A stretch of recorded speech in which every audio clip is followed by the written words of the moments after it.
From the experimental result, we can conclude as follows.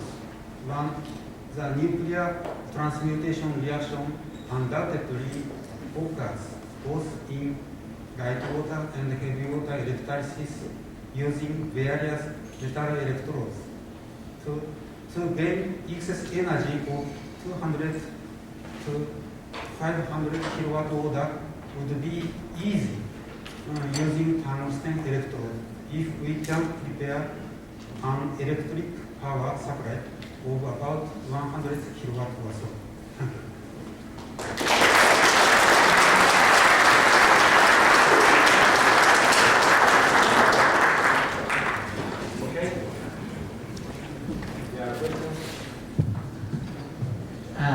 I'd like to check up once again whether I have understood your neutron emission rate properly. As I understood from your graph, you claim you have detected approximately 10 to the 4 to 10 to the 5 counts of neutrons per second. Am I right? Could you show that figure? Because it's, when you are putting the figure, I can say in all the past 7 or 8 years of cold fusion meetings, I think this is the highest I have ever heard. The only comparable experiment where such a high neutron yield has been claimed is probably the PMTD experiment, but that was never published. So it's very interesting for us to see this. Can you put up that figure, please, the neutron counts? And if it is really 10 to the 4 counts per second, the yield at the center of the electrode should be assuming an efficiency of about 1%, since you are using a REM counter. Can I see the left hand side? That's it. So it says in the upper curve 10 to the 4, 10,000 counts per second. The lower curve is 60,000 counts. That's 10 to the 4, assuming an efficiency of 1%, which is very high for a REM counter. You are producing neutrons at the rate of a neutron generator, which is about 10 to the 6 to 10 to the 7 neutrons per second. And at that high level, for how many hours or seconds was this neutron yield? The neutron yield phase, for how long did it last? How much time? What time? For how much time, sir? How much? No. How many seconds or hours? About during the electrolysis, all the time during the electrolysis. This means every equipment in your detector, in your counters, would have become radioactive.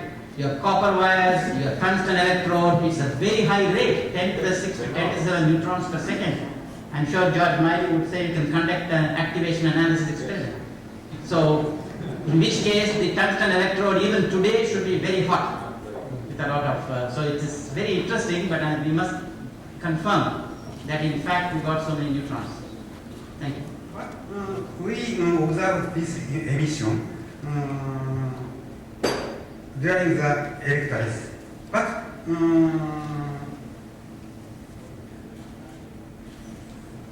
using the REM counter, we also detected the electromagnetic wave as counting.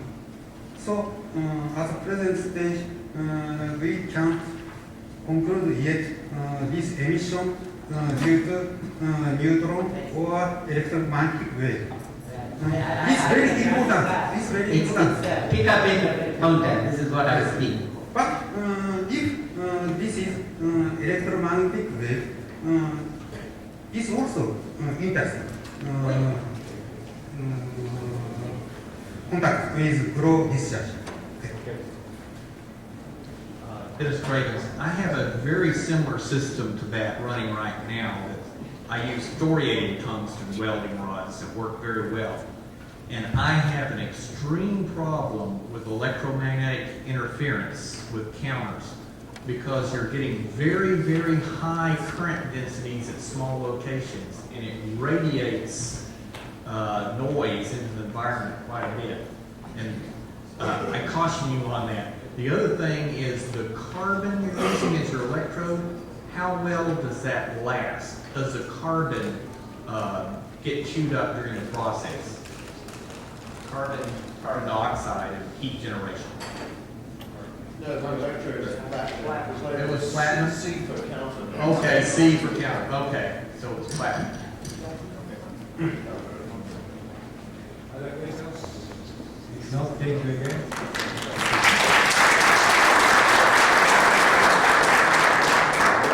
Now we pass to Dr. Dufour from Laboratoire Sciences Nucléaires.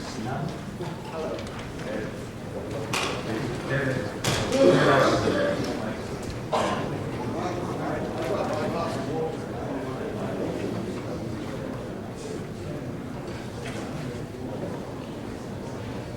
This side.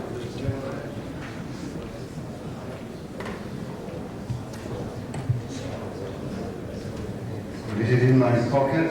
Okay.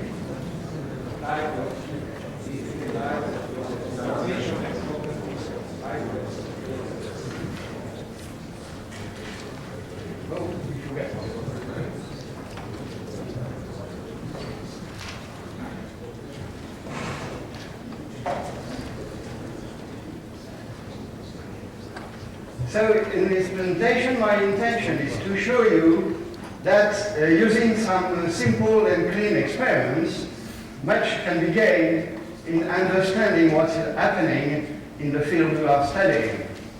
So my presentation will be a mixture, as the two preceding one, of experimental results and theoretical hypotheses.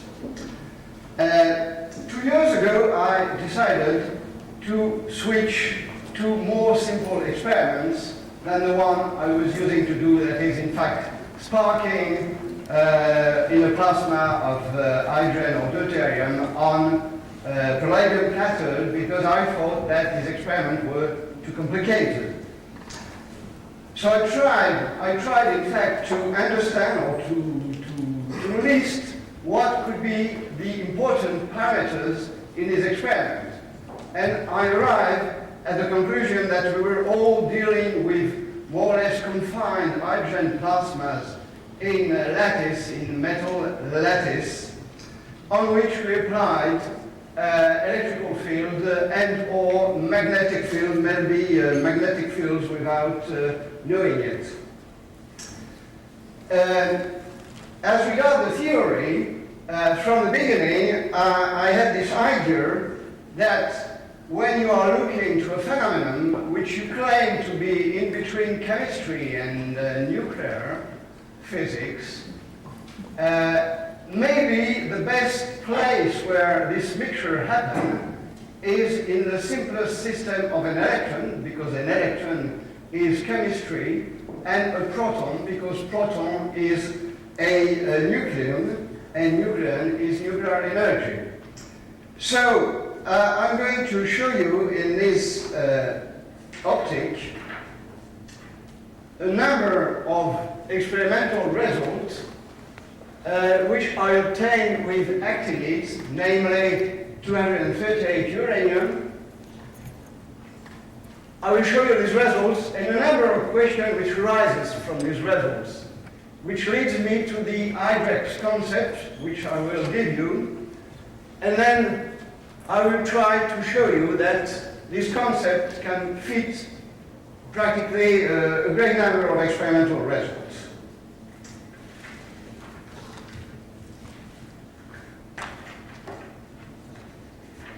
In a first series of experiments, I used uranium, pure uranium from the shelf. It was natural uranium, 99.3, 238, and the rest being 235. And I ran the two following experiments. First, I hydrated a certain amount of uranium, which can be done, which is well known. And then one of the samples, the first sample, was placed between magnet and submitted to pulse of current. The other sample was placed exactly in the same way, but with no magnets and with no pulse.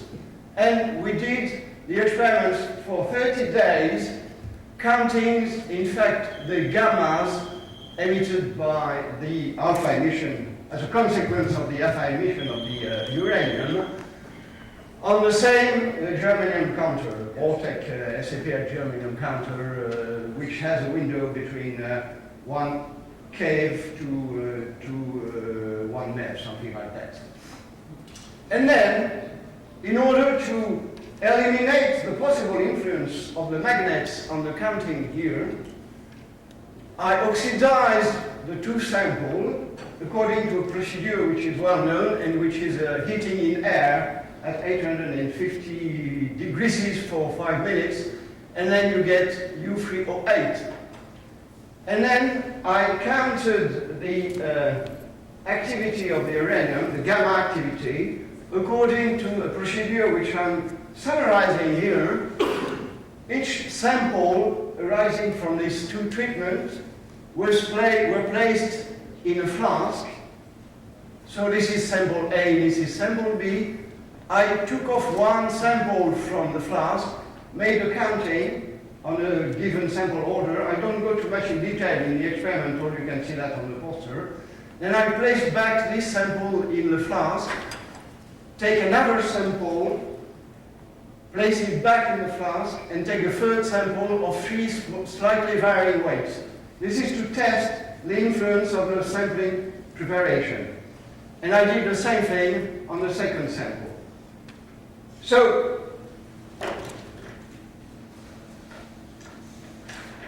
this is just to show you, in fact, the assembly.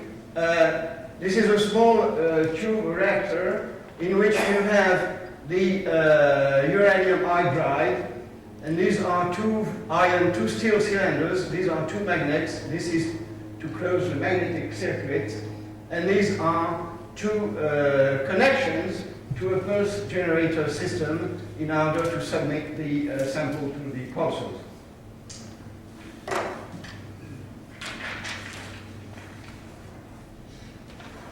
So I stress, and that we can discuss at length for those who are interested around the poster, all precautions were taken to ensure repeatability of sample manufacturing and producing, which is of course very important when you are doing NA counting in a sample. What we're actually counting, in fact, this is the spectrum you get with the uranium sample, which is a very classical one. You can see peaks which are related to, in fact, protactinium and to the thorium. You have a small amount of 235 uranium, and this, in fact, protactinium has a strong beta emission, which with a high photon of 2 MeV, and this is the Grimshaw of the photon emitted by the protactinium, and the thorium has also a photon of slightly lower energy, and this is counted. So what we counted, in fact, is the totality of the counts, including the peaks and the rest. Okay?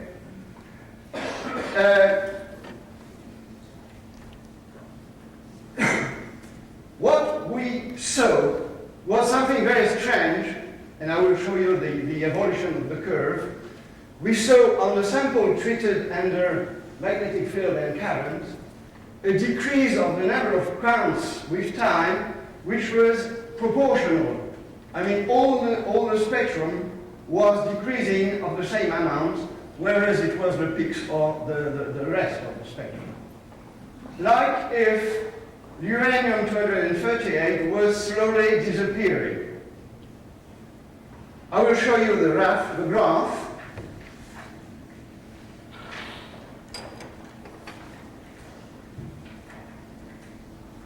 This was during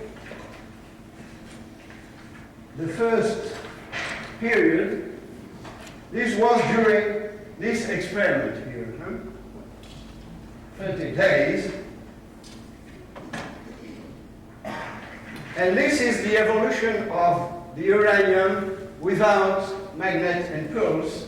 So you can see that within the fluctuation of the repeatability of positioning of the sample, it is constant. Whereas the sample treated exhibited a decrease of activity, which is significant because this is 1% decrease. To check as I told you, that this was not an effect, for instance, on the magnet, on the beta emission of the uranium. This is the first argument you can have. Then I did the second procedure that I described, this one. That is, in that case, there were no magnet. Huh? You oxidize the sample after treatment, and you count it with no magnet in exactly a similar condition for the first and the second sample. Okay? And then you arrive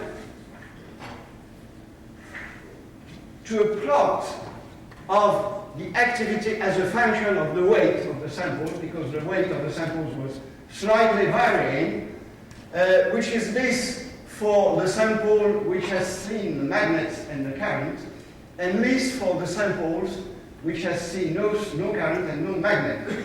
And the bonds here are 3 sigmas, which include not only the counting itself, but the preparation of the sample and the positioning of the sample holder. Okay? So this is a significant result showing that the activity of the uranium has decreased by something like 1%. So this is very strange, of course. This is very strange because if you accept the idea that the activity of the sample has been decreasing with time by, for instance, increasing the alpha emission during the treatment, then you are faced to something which is not coherent.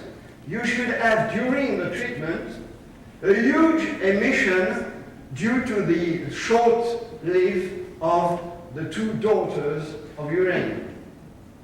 You see, because what you see in the spectrum is the emission of these 234 thorium and 234 protactinium. So if you try to explain the result by an increase during the treatment of the alpha emission, you should have this. And I don't see any increase of the activity. So either the measurements are wrong, but I don't see any mistake in the measurement, or something unusual is happening. So now I have to go to the Hydrex concept, which is an evolution of the concept I developed since the beginning. I'm working in this field. And I don't want to go too much in detail into the theoretical background of this, which is still disputable, of course. I see this Hydrex as a combination between one proton and an electron, which is not usual. It is a metastable bond state. And it is very important because its formation is not accompanied with any photon emission. Second, it's a linear oscillator of very small dimension, a few femtometer. Third, it is of course a permanent electric and magnetic dipole, and its stability is due to the combined action of the magnetic proton nuclear spin electron spin interaction and nuclear forces itself. Of course, these interactions here are third order when you look at something which recombines in free space. So probably this cannot happen in free space. And the hypothesis I'm making is that you can form this specie only when you leave a proton and electron recombine under a magnetic field to give this thing parallel, and in the confined environment of a metal lattice. So let's not go more in discussion of the theory behind that, and let's try to see how this kind of beast could explain our results.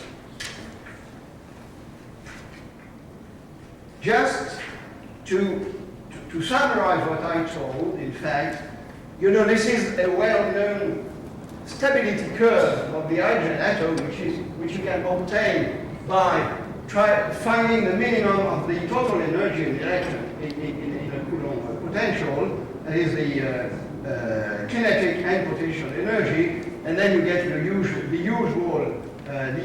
Bohr radius, which is the minimum with the emission of photon.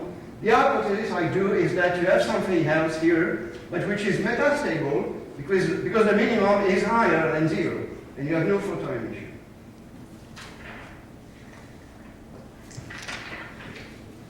So if you look at what could have, well, this is a naive drawing, of course, of what I call hydrates or vertex. So you have, this is the proton, this is the electron, which oscillates like that. It is very small, a few femtometers, so it can come to close nuclear proximity. It can come very close to a nucleus. And as it is a dipole, an electrical dipole, you can lower locally the potential, nuclear potential barrier. And this opens interesting perspectives. You can imagine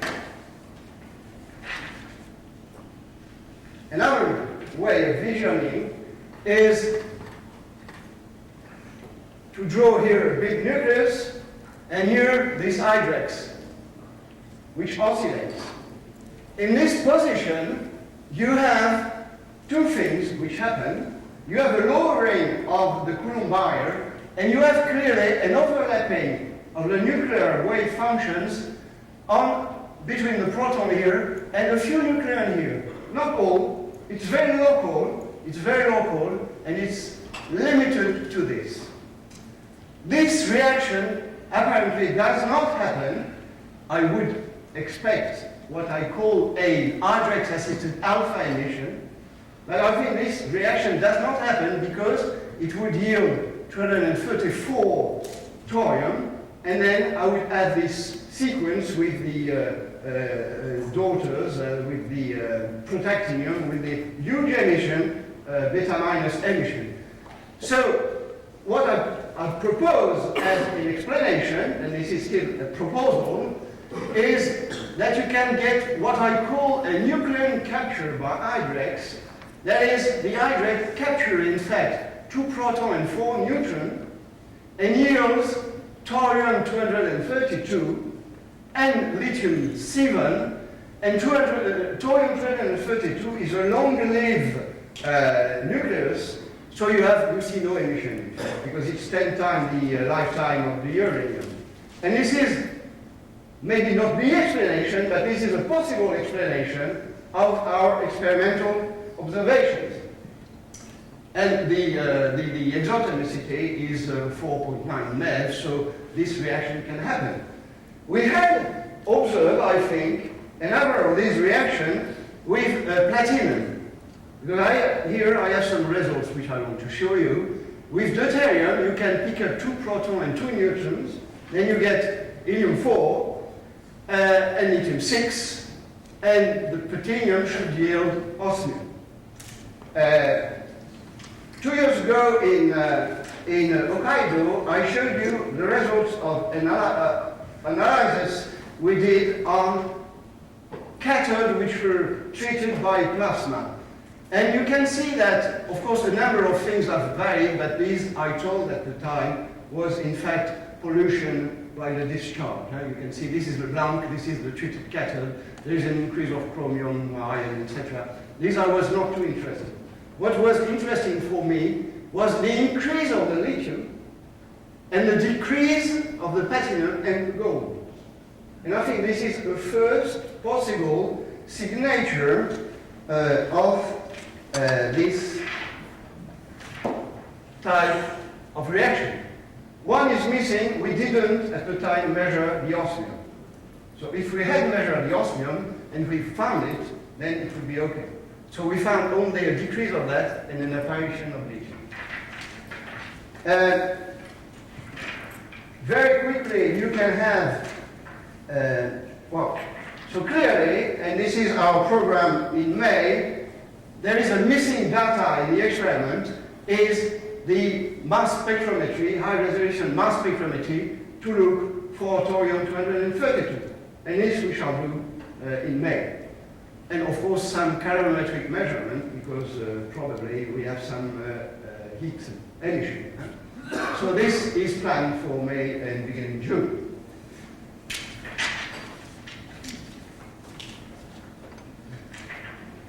You can imagine a great number of these reactions. They don't all work because they must be exothermal.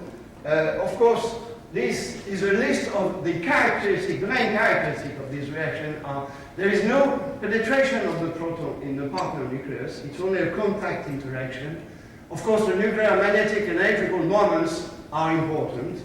The reaction product consists of a small or a big nucleus, depending on the size of what I call the partner nucleus. You can have nice reactions like this one. This one you pick up 2 neutrons and 1 proton, and you are left with 1 helium-4, and you form 1 helium-4, and this is rather exogenous. You can have some reaction like this one yielding tritium out of barium. You can have also reaction yielding tritium out of boron. Well, you can play with this concept and design a number of reactions which are plausible and which might explain a number of the phenomena which we have been observing. Of course, there are some limitations, but it's not time enough to discuss that. And I would like now to switch to the next point, which is how Hydrex deactivates. Because the hypothesis I'm making is that Hydrex is a metastable state. When you have a metastable state, one day or another, you are going back to the normal ground state, which means that after a certain lifetime, the electron finally goes back here. And I think this is what exactly happens.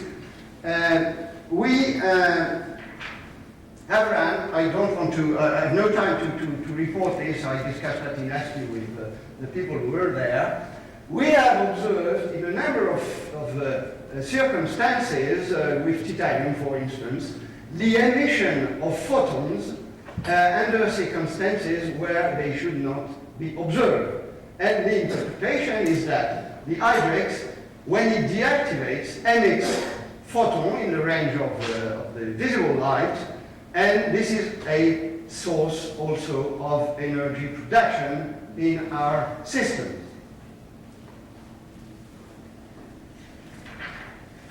So, let's try to summarize how this Hydrex concept can explain the excess energy. Well, the excess energy can be explained by nuclear capture, by Hydrex, and by photon emission during Hydrex deactivation. There is a certain time needed to observe something in our experiments. And I think this is due to the fact that it is a two-step process, and this is very important.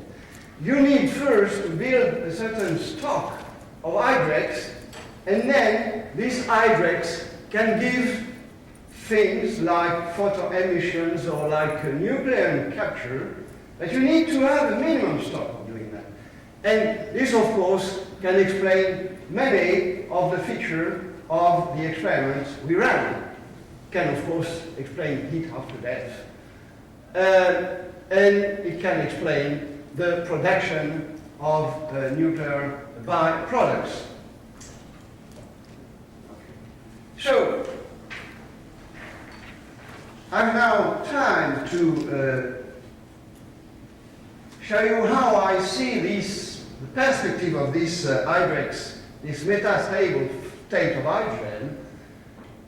Of course, probably if we confirm our experiments with uranium in the management of nuclear waste, because it's a way of decreasing the weight of big nucleons. Energy production, of course, from by nuclear capture or by photon emission when deactivating, which could be upgrading of low temperature energy sources or increasing of solar cell efficiency.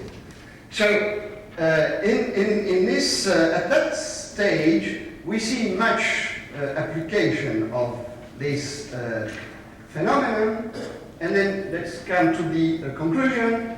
But before delivering the conclusion, I would like to do two things.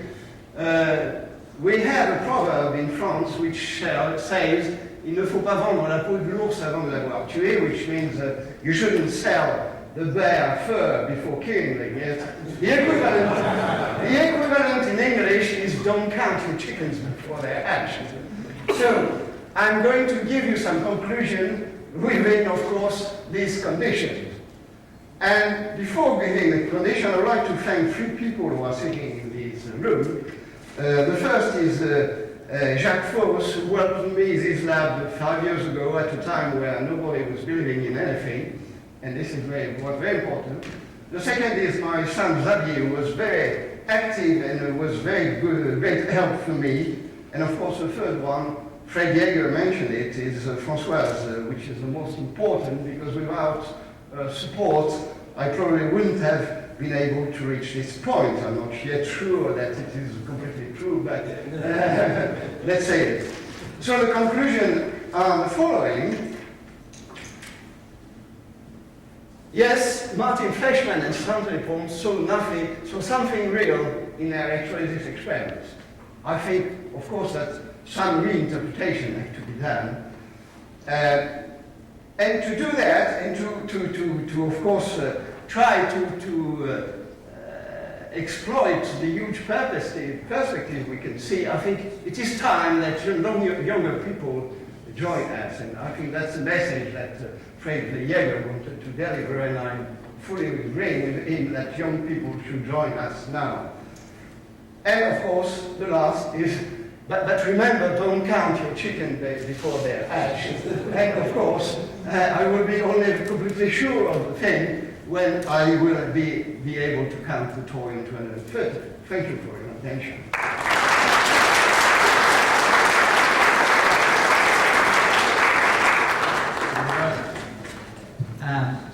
First, I would like to draw your attention to one interesting experiment which may be related to what you have reported, which we published in Fusion Technology many years ago. Yeah. This was the observation that titanium deuteride foils, which were purchased commercially and kept over a period of several years. Several years later, when we took it out and we saw, all of them showed a lot of tritium. And we have been, requesting anybody who has purchased titanium deuteride from the market, if it's still lying with you, take it out and look at it. There's a very good chance you'll find tritium in it. In samples which Just that's it, just lying on the table. And I think somebody from Naval Research Lab has been telling me he's got lots of titanium deuteride foils, and I will be happy to take it and look at it, or you can take it and look at it. And the question now is, if I may just take a minute, are you saying that it is only the uranium activity in the uranium hydride which decreased, but not the activity of the daughter products? Is that what I'm saying is that the signature of the uranium is proportionally decreasing, so there is no difference. It's a normal chain with less uranium. No, I'll tell you the point is, you are claiming that you have observed a 1% decrease in the activity over a 5-month period. Yeah. Now, if you have a detecting system, it has a certain efficiency. If something changes, decreases the efficiency of counting over a 6-month period by just 1%, it is enough to explain it. So this is why say the deposition or something coating. You're right, but this I took into account, and the second experiment I showed you was 30 days, in fact. And 30 days, not 6 months, 30 days, and changing, putting the sample under magnet, withdrawing it, putting the sample with no magnet, withdrawing it, putting the sample with magnet, etc. No, I would, if I may just mention, if your spectrum as a whole, all the activities come down by 1%, it's a little difficult to believe. However, if only 1 or 2 lines come down by 1% and the rest of the lines in your spectrum remain the same, then I would believe it. Thank you. Sorry, we discussed that later. I think that's a very exciting kind of hypothesis, but I would like to ask you the following. The major characteristic of the whole phenomenon is its irreproducibility. What's your explanation of that in your hypothesis? Well, I think the basic thing is that it is a 2-step process. So if you miss the production of the hydrates, you can put the rest of the components, nothing will happen. Or if you realize the production of the hydrates and the rest of the components are not in, you won't see any transmutation. I'd like to point out that this notion of hydrex has appeared before in the physics literature. That following experiments of uranium on uranium, some resonances were seen, which were explained by compact electron-electron states interacting by magnetic interaction, which were on the size of a Compton wavelength. This was calculated by Spence and Berry, two particle physics guys, I think from Ohio, but I'm not sure. I can get your references if you like. They proposed, in fact, a compact electron-proton state, roughly 1989, 1990. And this was calculated out in detail, and including both Coulombic and magnetic interactions. Basically, what is found is that a compact state, which is unstable, exists, and it's roughly 100 MeV above the hydrogen energy level. The reason that the energy is so high is the kinetic energy associated with the uncertainty principle with such a small compact state. It just gives you a high energy. So this has been calculated in great detail, and I refer you to the computations of Spence and Berry. Yeah, okay. Well, just two remarks. The hydrex concept, not the name of course, it's an old story in quantum mechanics. It started immediately after people discovered the spin. Because of course, immediately the idea comes, is an electron a dipole? Is it an extended structure? If it's a dipole, then you should add to the Coulomb force new forces. To the Coulomb potential in 1 over R, you should add 1 over R3, 1 over R5, and so on. I'll discuss that later. But it's an old story, and it led to discussion private in letters between Born and Pauli. And Pauli, Born said, but what about those things, this possibility? And Pauli said, this is ridiculous. The electron has a point. You have, of course, two-component wave field, the Pauli equation, but since it's just in the quantum formalism, and you shouldn't introduce those dipole-dipole or spin-orbit or spin couplings in quantum theory, because particles do not travel in space and time. All right, so this, of course, this is a revival, the hydrex is a revival of an old devil. And second remark, Baruch made quite a lot of interesting remarks saying that maybe part of the so-called nuclear forces are just dipole, dipole, and so on, dipole, quadrupole interactions, because they have exactly the same range and the same force. So that maybe we are just assisting to the rebirth of an old devil inside the present formalism of quantum theory. Thank you. Sorry, we have no more time to discuss at the poster. We have no more time for other questions. So we are going, thank you again. We're going to the last paper of this morning by Dr. Karabut from Institute Luch of Podolsk that is working since in this field since. And the paper, the title is Research on Penetrating Radiation in Current Density Closed Discharge.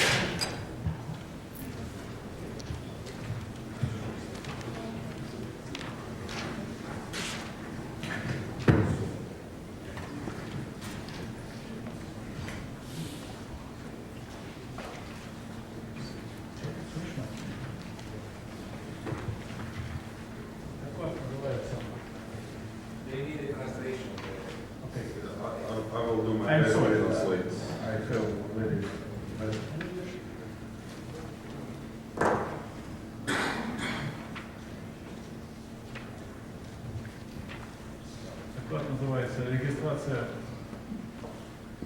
примесей элементов с измененным изотопным составом в сильноточном тлеющем водороде. solution cathode. Topic is registration of impurity elements production with changed nature ratio of isotopes in high current density low discharge.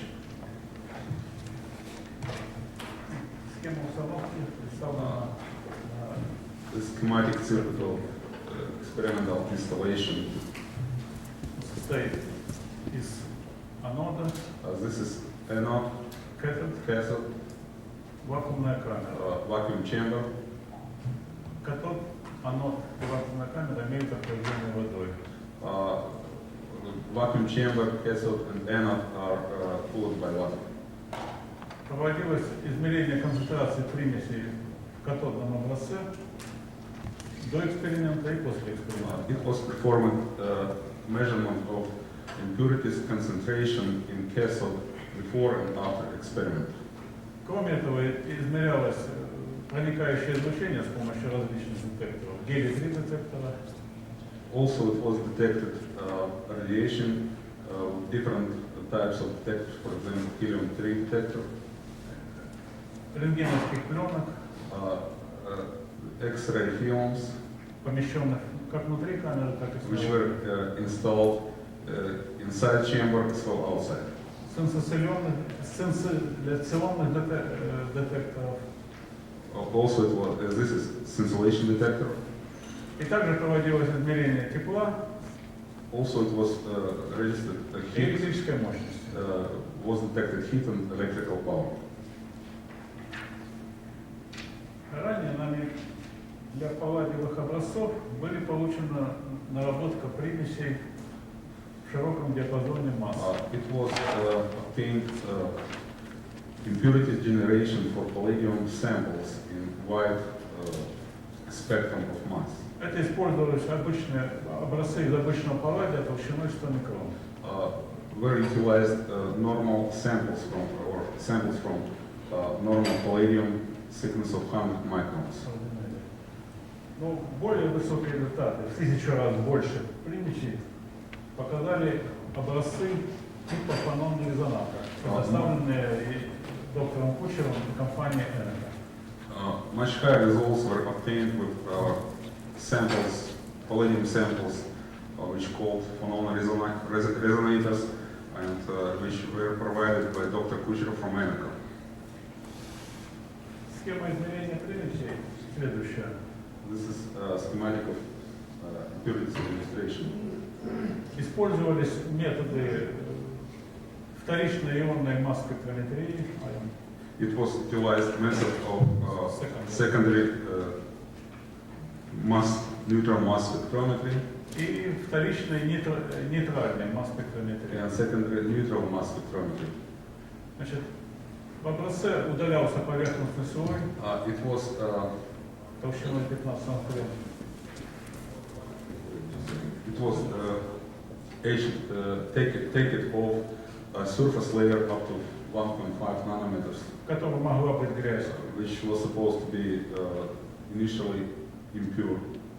Дальше проводилось измерительный слой 50 ангстрем, первый скан. It was measured impurities in 50 angstrom layer.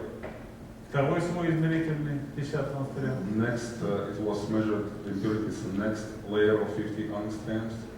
Dальше методом плазменного отравления удалялся слой порядка 1000 ангстрем. Then by plasma etching was removed a layer up to 1000 angstroms. И также делался анализ двух слоев. And also was performed analysis of two layers.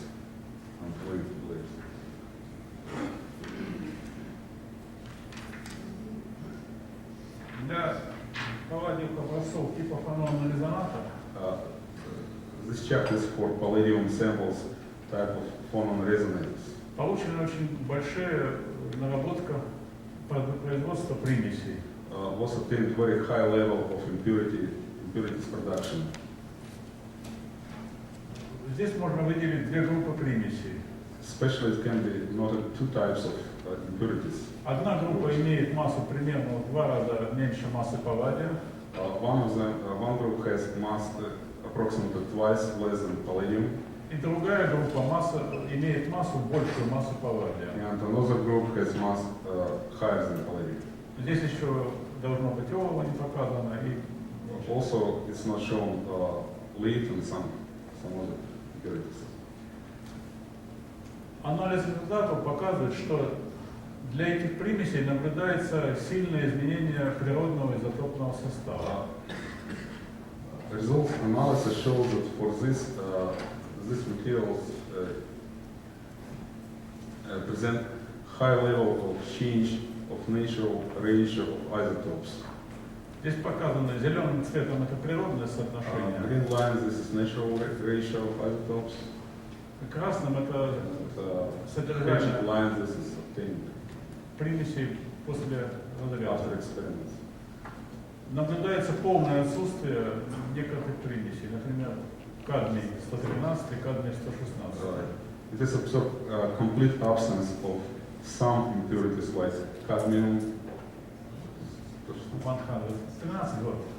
cadmium 113 and cadmium 116. Для элементов с массой в 2 раза меньше палладия также наблюдается сильное изменение изотопного For a состава. group of elements with mass twice less than palladium also observe very high change of natural ratio. Наблюдается большое производство кальция 42 You can see very high level of и кальция production 44. potassium 42 and potassium 44, Которых в природных изотопах очень мало. which is in nature is very low level of isotopes. Также изменения для титана вы видите. Also, this is changes for titanium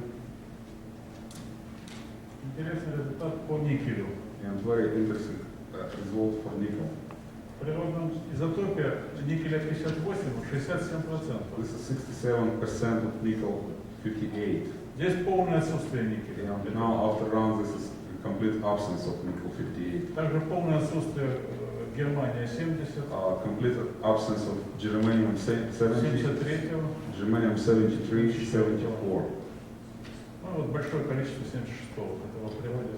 And increased level of germanium 76. Также характерный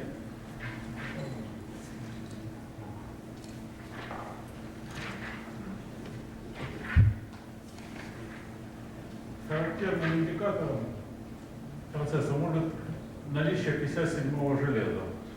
Very good indication of this process provided by presence of В природном железе 57-го железа содержание есть всего 2%. natural presence of iron 57 is about 2%.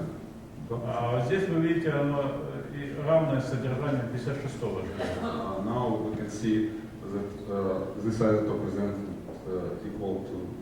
Эти результаты мы имели раньше для обычного палладия. These results were obtained even before for normal palladium. Но для образца типа фанонного резонатора они увеличены в 100 тысяч раз. But for samples type of phonon resonators, these results magnified up to 100,000 times. Также наблюдается изменение начального для палладия. Also, there is observed change for palladium itself. То есть увеличение палладия 104, 105, палладия 104. Нет, уменьшение, increase. This decrease in palladium 104, 105, and increase in palladium 106 and 108. 102. Also 102. Это вот характерная особенность предполагаемых ядерных реакций увеличение легких элементов. This is expected feature of supposed nuclear reaction for light elements.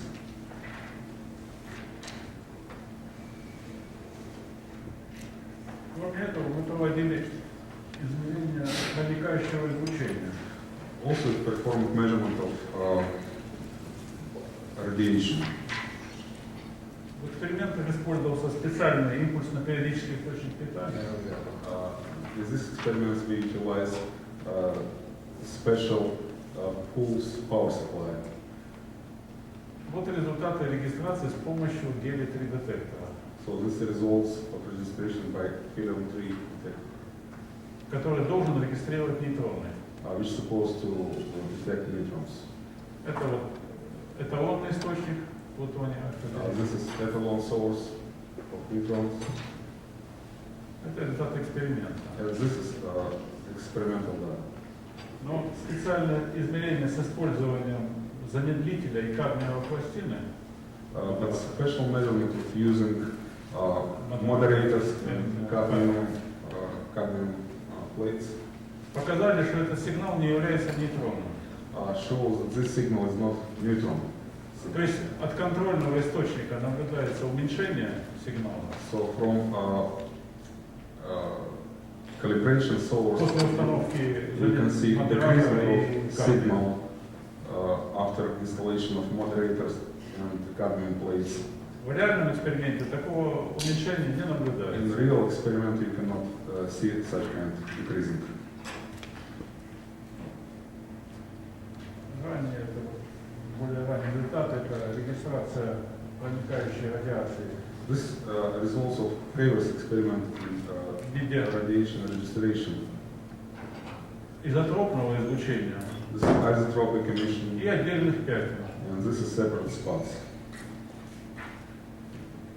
Это излучение сильно зависит от материала катода. And such emission is very much depends from material of cathode. В частности, для катодового циркония оно проходит через сталь 5 мм. Specifically for zirconium, cathode is penetrates through 5 mm steel. Это вот сигнал, размножение сигнала, если сзади находится свинцовый экран. То есть вот And this is picture of signal when you have multiplier. LED plate kind of film. Эти результаты позволяют предположить модель протекания процессов. And this results lead to some assumption about process. Что сигнал, который регистрирует гелий-3 детектор, The signal which is registered by helium-3 detector на самом деле мы здесь регистрируем пучки быстрых электронов. in reality we detect beams of high-speed electron, fast electrons, Которые регистрируют также пленку. which also registered by film. И следующая модель, технологическая, And it's есть. the next model.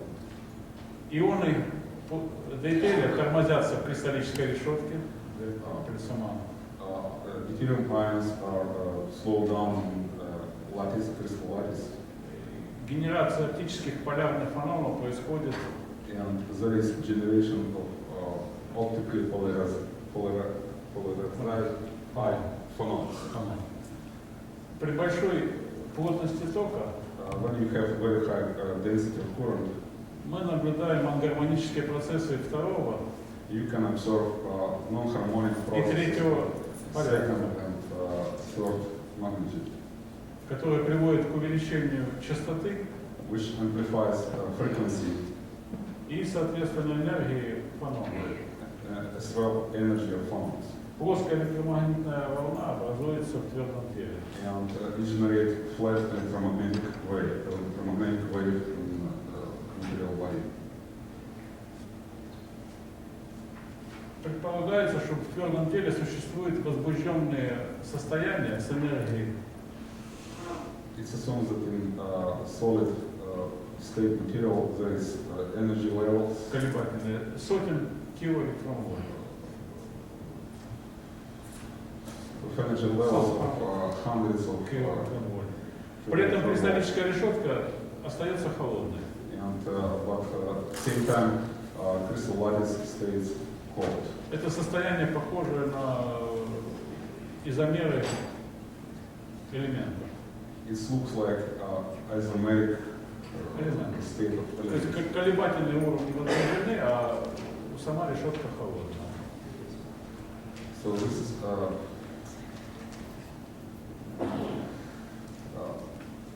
Ядерные реакции в этих условиях могут происходить с образованием in this case, nuclear reaction can be performed with creation of промежуточного компаундного ядра, intermediate compound body, которое может распадаться на два which decays in two осколка и с образованием тепла, либо parts.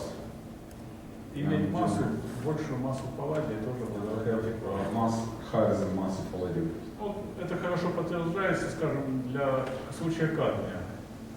This is very, it's good illustrated for case of cadmium. Мы не имели там кадмия.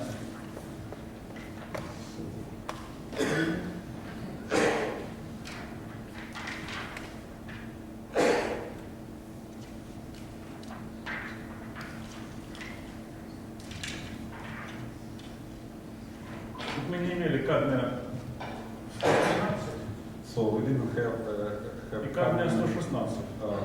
113 and 116. Ну, видно, что если взять палладий или 2D5, то So this equation shows Так и the должно chance быть. of production of cadmium 110 and 112.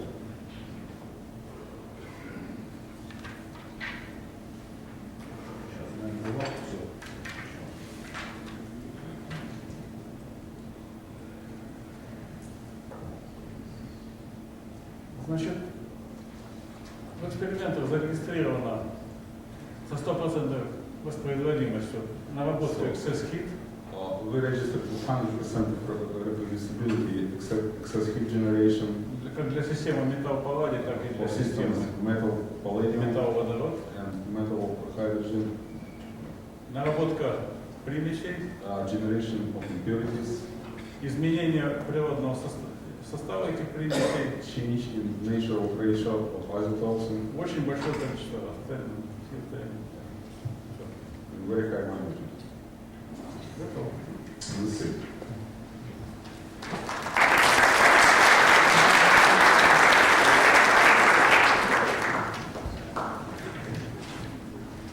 There are questions, one or two big questions. If not, thank you.